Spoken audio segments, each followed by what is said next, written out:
assalamu aleykum bandiraɓe yeewiyankoɓe ayago haalirde Pindi TV jaam Allah waale moon en garti hannde e ruɓire men jayndeji garandi men alkamisa hannde 18 lewru février hitande ujunnaji ɗiɗi e nogas e goho eɗen gondi noon e gorko mo garli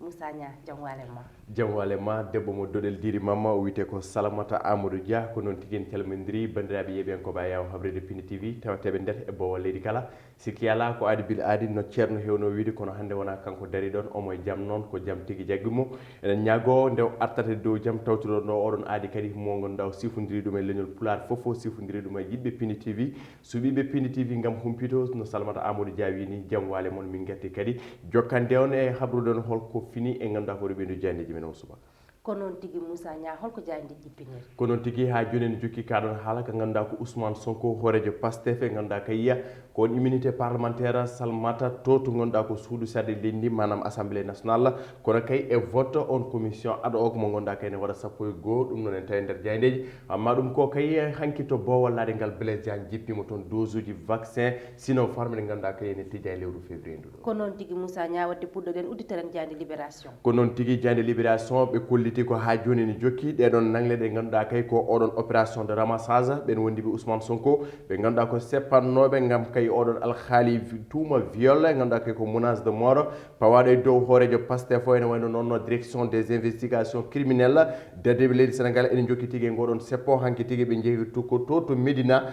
agent biteɗo Bowar Dia ko kañum tigui fawa junggo e oɗon alhaali noon to Sonatel mo Médina ene wayno ha joni ne jokki saabu noon no soupçon o woni ko ɗiɗon numéro aji ɗi ganduɗa ko kanko Bawar Dia ene wayno ko ha e nder galama ko police o raddimo toon tigui teymo wa élément ji dikka kañumen tigui pawe makko juuɗe ha joni ne jokki e nder nden ɗon jandi libération ɓe gardi koye natal hoorejo mo ganduɗa ko assemblée nationale mo leydi Sénégal on paami tigui ko Moustapha Niassa wondude Ousmane Sonko ene wayno noon ha joni procédure on levé immunité parlementaire manam kay itugol lefol horma ngol Ousmane Sonko ɓe kolliti tigui rewnaka no foti yaride manam kay ko kanko Moustapha Niassa o rewna ɗum to foti yarude ko noon ɓe mbi ɗumen tawe nder hello mabɓe jeewaɓa kamɓe jaynekoɓe libération sala ko noon tigui Moussa Nia udditen jande las ha joni arti kay koye oɗon opération de ramassage arde natalla ɓeɗon ɓe ganduɗa ko dadiɓe leydi Sénégal ɓe mbiyete ko DIC direction des investigations criminelles caggal jaggude Bowar Dia to Médina jayde las haɓi hen wonde enseignant Alioune Badara Dia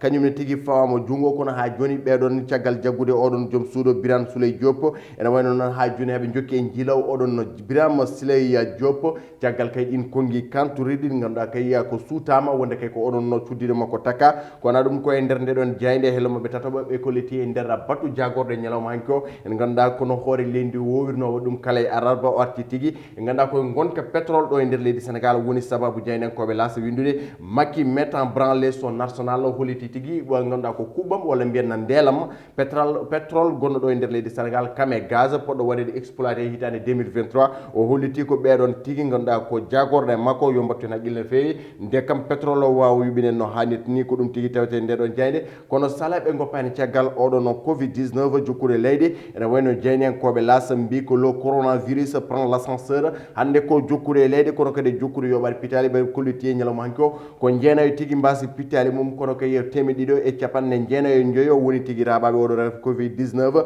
wadde ɓe kolliti ko ganduɗa ko rentare ene jojji ha e ñalawma hande o ɗum woni ko tawete nder ndeɗo jayde laasa e oɗo subaka alkamisa Salamata Dia ko noon tigui jabanen jande l'observateur jaynenkoɓe fitir média ɓe gaari koye losko yañgo e oɗon alhaali mo ganduɗa ko Ousmane Sonko e alhaali ganduɗa ko détail uji oɗon audition mo gendarmerie waɗi ene wayno noon déclaration ngaji ɗi ganduɗa meeɗa nanede e oɗon alhaali Adji Sarr wondude Ousmane Sonko tuuma oɗon viol et menace de mort ene wayno noon ɓeɗon taweteɓe nder Sweet Beauté ha joni holko cuuti hen ɓe kolliti tigui wonde serviedaji e ganduɗa kay ko wayno pulilaji ɗum fo ne tawe nder toon saabu jomum ari waɗede massage ene wawi lotte nder toon kono kay kamɓe koye mabɓe haɓe ƴette pulilaji ɗum ne tawe nder hello mabɓe nayɓo hello mabɓe jeeɓo ko natal Adji Sarr e oɗon joom salon ɗum kala ne tawe nder ganduɗa kay koye ndeɗo jayde l'observateur oɗo subaka la face secrète de la femme de Birame Souleye Diop ɓe garti oɗon ganduɗa ko debbo pawaɗo junggo ɗum koye nder hello mabɓe jeeɗiɗo hol gonɗo oɗon debbo jaggaɗo pawaɗo junggo saga tigui ne jahata golloto mum ko nden tigui o jagga ene wayno ɓe garti affaire morceau mo ganduɗa ko babiraɗo ɗum juuɓi capanɗe jeegom e nayyi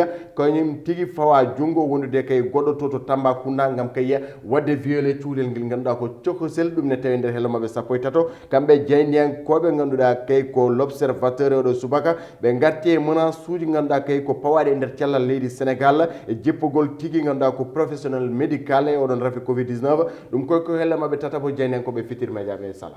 ko noon tigi Moussa Nia payen le quotidien le quotidien jayde Madiambal Diagne nde arti koye oɗon mise en place mouvementé commission octoto assemblée nationale ene wayno ɓe mbi ko heure de validation ha joni noon wona heure mo ganduɗa ko batte temps kono kay ko hewde bempeƴe hewde dille to assemblée nationale Cheikh Bamba Dièye holliti oɗon x bindanoɗo e plainte kono kay o holliti x est venu secrètement pour se transformer en Ousmane Sonko o holliti on x mo ganduɗa ko procureur windini ɗum e oɗon plainte ngam kay hollide viol oɗon ndeketi o oɗon x Cheikh Bamba Dièye wi ko Ousmane Sonko opposition noon yaadani oɗon séance saabi bonnu ɗum ɓe cara ɗum ɓe caaki ɗum hanki to assemblée nationale ɗum koye hello mabɓe jeeɗiɓo kamɓe jayndi hen koɓe le quotidien kono kay ɓe garti oɗon dialogue social to duɗal jaaɓi ha tirgal Thiès ene wayno noon goomu sayes kañum kay hollitani holliti wasde yaadude kono kay holliti wasde yonnude no ganduɗa ko oɗon recteur gardiɗo ngal ɗon duɗal wasde tigui jogorade ngal ɗon duɗal to Thiès ɗum koye hello mabɓe tataɓo kono kay to kayel ɓe garti kiɗi ɓe enseignant ji ɗiɗi manam jangguinoɓe waɗaɓe agressé kono kay ko jaasi e jambe kay mbaɗa e mumen gagnande bonde tigui ko natal mumen tawete nder hello ɗiɗaɓo kamɓe jeyni en koɓe ganduɗa kay ko le quotidien kono hello mabɓe ɗiɗaɓo sala ɓe garti kay koye ganduɗa koye ɗiɗon vaccin ngaji te liiɗi toto bo wallade ngal Blaise Diagne jamma hanki o ko noon tigui Moussa Nia jaɓaɗen les échos Macky rassure sur la fiabilité des vaccins ene wayno tigui ko hoorejo leydi arti tigui artirde haqqillaji ɓesgu leydi ndi e ganduɗa kay koye ɗiɗon 200 000 dose jippiɗe hanki o wi kay ko ganduɗa ko ɓesgu leydi ndi yo artir haqqillaji mum andude tigui ganduɗa kay ko oɗo vaccin ene waɗi fiable kono kay ene waɗi jencude so tawi kay ɓesgu leydi Sénégal hormi mum no fewi ene wawa yaltinande tigui ganduɗa kay ko oɗo covid 19 ɗo e nder leydi Sénégal kono kanko hoore leydi ndi holliti kono kay million ngaji jeeɗiɗi kañumen tigui goni ɗaminaɗi ɗo e nder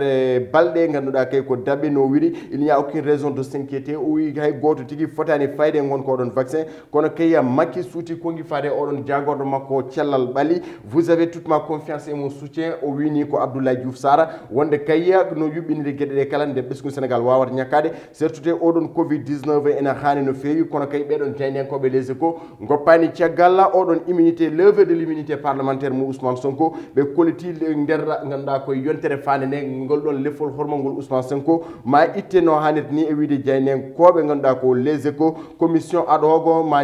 rentu janggo aljuma sanga waktuji sappo e wiide mabɓe Sonko kañum e hoore mum ko waɗa convoqué semaine paaɗo manam yontere fande ngam kay notade oɗon alhaali kono kay hol député goɗɗo o wiyete ko député non inscrit wiyete ko Aïda Mbocco o wukkiti haalulaji makko kono kay Bamba Girassi jommo ganduɗa ko Iman suuti kongi mum e oɗon alhaali commission ad hoc le dictateur et démission de la commission ene wayno noon ko kongi ɗi suuti fade oɗon hoorejo assemblée nationale Moustapha Niass député ji kala sala koko mbaɗi remonté walla mbiyen koye ñañere goni oɗon commission ad hoc kono kay e guettugol immunité parlementaire mo Ousmane Sonko ɗum woni ko adano e jande les quotidiens les échos e ɗo subaka ko noon tigui Moussa Nia wadde jabaɗen jayde vox populi hay so sañi kaɗon haala immunité parlementaire ene wayno hande ɓe ɓuuri yaccinade koye alhaali oɗon vaccin aucun raison de s'inquiéter ko kongi hoorejo leydi ndi ɓe gardine bindol oɗo subaka ene wayno noon ɗum ne tawi nder hello mabɓe jeegobo hanke tigui ganduɗa toto bowallaɗe ngal Blaise Diagne ko natal hoorejo leydi ndi tigui ɗeɗo wol ene wone tigui e jungo mum kono kaɗon diwo Air Sénégal ine woni caggal mum alhaali tigui jaɓugal oɗon vaccin 200 000 doses o holiti tigui nous avons entamé le processus d'acquisition ganduɗa ko 6 798 000 doses ɗi ganduɗa kay koye balɗe paaɗe tigui jogori arde kono kay o holliti ko personnel santé o kono kay ɓeɓe ganduɗa ko joguiɓe duuɓi capanɗe jogomo ha fayidi o kañumen tigui gaddoto ñakkede e oɗo vaccin Sinopharm gumminiɗen to leydi Chine holliti tigui ce vaccin chinois efficace à 70% manam tigui omo jogui jencuɗi kono kay omo jogui doole ko ganduɗa koy ko capanɗe jeeɗiɗi jeenayyi e kala temedere nde ƴeɗɗa ene wayno goomu OMS noon sa waɗi tigui ganduɗa ko normaji mum sankti ɗuma ko ganduɗa ko capanɗe joyyi kala temedere jiɗɗa ko minimum o tigui ɓe ganduɗa koɓe gaddi ɗum spécialiste en vaccin joguiɓe tigui humpito walla ɓe mbiyana haralleɓe e banggue safaro kañumen tigui cuuti ɗiɗon konngui ko ganduɗa ɗum ko ɓe garti e ganduɗa ko joom suudu onon no Birame Souleye Diop mo ganduɗa ko Birame Souleye Diop e hoore mum mo ganduɗa ko dadiɓe leydi Sénégal ina jiilaw oɗon gorko e oɗo saaha sala ɓe garti oɗo ko alhaali gondaɗo tuggude hanki ɓe mbi ko mauvaise qualité de l'air Dakar sous on neppe maintenu de poussière ne wayno noon ko poussière mo ganduɗa tigui nene jippi e Dakar kono kadi johli leydi Sénégal les personnes vulnérables en danger ɓe mbi tigui holɓe ganduɗa ene poti regi rentade ɓeɗon wonduɓe ɓe synergité e ganduɗa kay ko rafiji goɗɗi ene poti tigui rentade ɗum ko hello mabɓe tataɓo kamɓe jeyniyankoɓe vox populi kono ɓe jumpi oɗon fannu coftal ɓalli e ganduɗa kay ko oɗon hoorejo FIFA woni Gianni Infantino mo ganduɗa kay ko suuti konngui alhaali coftal ɓalli dunde Afrique kono kadi coftal ɓalli leydi Sénégal ɗum koye hello mabɓe jeetaɓi kamɓe jeyniyankoɓe vox populi oɗon subaka ko noon tigui Moussa Nia wadde jabanen jaydi le soleil e jeyne guedirne no ceerno wowi wiide ɗum Macky annonce 6 798 000 doses ene wayno caggal nde leydi Sénégal heeɓi ɗiɗon 200 000 doses ganduɗa kay ko faade ɓeɗo nayɓe kono personnel de santé woni safroɓe tigui o holliti tigui manam ma leydi ndi kala ñakkiɗo o ganduɗa ko ñeeso no hannirta ni koye balɗe paaɗe o holliti tigui oɗon campagne de vaccination yo waɗe yuɓɓine no hannirta ni woni konngui ɗi suudi ko natal makko tigui kanko lamtoro Bour Guédé to Bowal ngal Blaise Diagne koye jammanko tigui wonno kono kay ko tewtorede caméraman uji jeynekoɓe hewɓe ene wayno noon arti oɗon haali gestion pétrole gazière ene wayno noon hoore lendi batu jagorde ngu ñalawma hanki ko tigui o arti hen alarba hanki o holliti tigui la nouvelle feuille de route du chef de l'état ko ni jeynekoɓe guedirne mbi ɗum koye hello mabɓe tataɓo kono kay jeyne guedirne woppani caggal alhaali levée de l'immunité parlementaire mo Ousmane Sonko holliti noon pléniére o waɗi validé oɗon commission ad hoc mo ganduɗa kay waɗata ko terɗe sappo e goho ko kañumen tigui ndentata gam kay ittude ngol ɗon lefol horma ngol Ousmane Sonko wonata koye ganduɗa koye yontere fande kono kay sala jaaɓe kollitiya e ñalawma janggo on commission ad hoc ma rentu saga waktuji sappo e ñalawma janggo gam kay suude konki oɗon alhaali ko noon tigui Moussa Nia wadde uddiren Diaynde Star ko noon tigui Diaynde coftal ɓalli no wowirno ko kañƴe tigui uddata roɓindu Diayndeji men ɓe gaari tigui koye oɗon 8e de finale aller mo ganduɗa ko Ligue des champions e natal on gorko mo leydi Norvège jarateɗo e duuɓi nogasa kono kay jokkude wadde golle payodinde e tarih windude tarih mum e football windere nde kala wiyete ko Erling Haaland koko natal makko tigui tawte e nder nde ɗon Diaynde ɓe mbi ko Haaland fatal à Séville ko golle payodinde tigui o waɗi e ngal ɗon pottital e ñalawma hanki o Haaland e nder Ligue des champions o dañi ko ganduɗa ko o bituji sappo e jeetati taw kay ko feti koye pottite sappo e tati e ganduɗa koye carriére makko oɗo saison noon gorko mo leydi Norvège o ɓe kolliti o dañi bituji jeetati taw kay ko Salmata Dia o fetti ko pottite joyyi Juventus mo Cristiano Ronaldo ene wayno tigui heɓani fartange lappude FC Porto mo leydi Portugal ɓe mbi tigui ko pini à Porto la Juve de CR7 en vie kono kay ene wawi eɓe cabbo pottital pangal ko ɗum tigui tawete e nder nde ɗon Diaynde kono kay ɓe garti e ngal ɗon pottital Paris Saint-Germain wondude Barcelone ene wayno noon ko Kylian Mbappé natal mum tigui e wondude ko lappulga Léo Messi ko natta mumen tawate e nder nde ɗon Diaynde ɓe mbi ko 4e débâcle décisif du Barça vers un départ précipité de Messi ene wayno Messi beela tigui ngal ɗo pottital walla oɗo défaite jogarani wadde 10 mo leydi Argentine o ummade to ganduɗa ko Barcelone ha joni tigui jeynenkoɓe le soleil le stade ko namdal tigui mbaɗi ɗum ne tawi nder nde ɗon Diaynde kono kay nder hello mabɓe e jeeɗiɓijo ha joni noon ɓe garti alhaali commission basket tournoi basket poɗɗo yubbine to Yaoundé ene wayno ko afro basket ball ene wayno noon Lyon walla mbiyana barode leydi Sénégal gari tigui e oɗon hôtel Moumi to ganduɗa ko toon tigui tawete kono kadi Gianni Infantino gardiɗo ganduɗa ko goomu FIFA tambingu football e nder windere nde kala ko yettiɗo e lamorgo ngo Dakar ɗum ne tawi nder hello mabɓe jeegamo ko noon tigui ɓe gui discuter du rôle important le Sénégal doit jouer pour le football ene wayno noon ko alhaali ganduɗa ko football e nder leydi Sénégal woni ko hoorejo FIFA o joddi e ganduɗa ko ardiɓe coftal ɓale leydi ɓe cuuti konngui kono kay ɓe mbatti yewtere yanje Premier League to Angleterre Manchester City creuse encore l'écart ene wayno noon saabu hakkude mabɓe e ganduɗa koye club aji goɗɗi ɗi Manchester City ene ardiɓe ko ganduɗa ko toɓɓe sappo woni sababu tigui jeynenkoɓe stade Sala ɓe mbi ko Manchester City creuse encore l'écart ko ɗum tigui wonno ganduɗa ko tawete kele gaɗane Diayndeji leydi Sénégal oɗo subaka Salamata Amadou Dia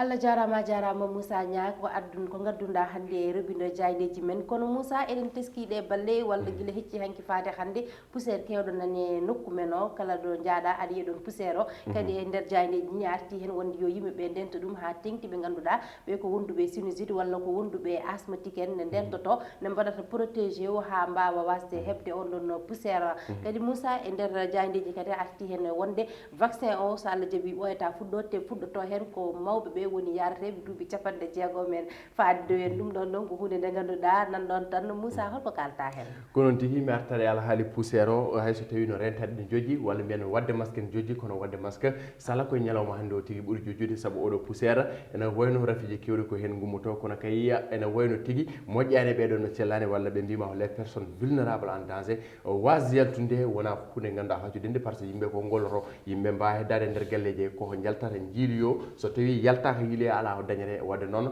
alay saago ha joni ɓornade masque o ɓorniɗo no hannirta ni jojji hayso tawi won ko ganduɗa masque o holto lorratma kono kay holto wawi fabadema koye oɗo poussiére saabu sa yalti ko hojomaji ɗiɗi walla hojomaji tati taw an fo a wayno ganduɗa ko gummiɗo e wone laabi ni mi watta cité donc nak ko hunde ganduɗa ene foti tigui ganduɗa wattede haqqille no fewi saabu oɗo hay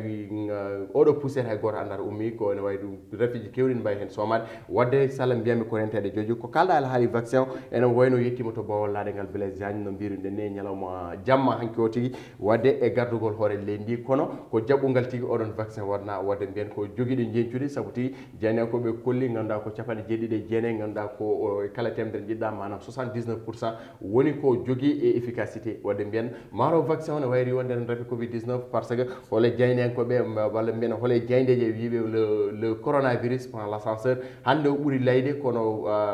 hande kadi ganduɗa ko walo ngo ɓuuri hewde ndiyam wadde mbiyen ko alhaali mo ganduɗa ko foti riwtude rafi coronavirus wadde jikke yakare ene oɗon Sinopharm mo ganduɗa winoma ko leydi Chine hokki oɗon kalis kono kadi ruttamen wiya ko leydi Sénégal ƴetti milliard uji wadde oɗon vaccin wadde mbiyen ɗon ene manki labde kono kayya kala ko mbawɗen hebde mani gartan en bandiraɓe Salamata Amadou Dia debbo mo doɗele ko ɗum tigui wonno ko ganduɗa ko woni e nder haqqillaji amen ko ganduɗa min mbawi suddumen ko noon tigui Moussa Niang gasi ha laawi kabaruji men robino jayndeji garannoɗi men hande e oɗo ñalawma en jetti en jarni caméraman o jihani e montoraji en mbi kadi ha saaha goɗɗo inchallah e jaɓɓal kesal e robino jayndeji kesi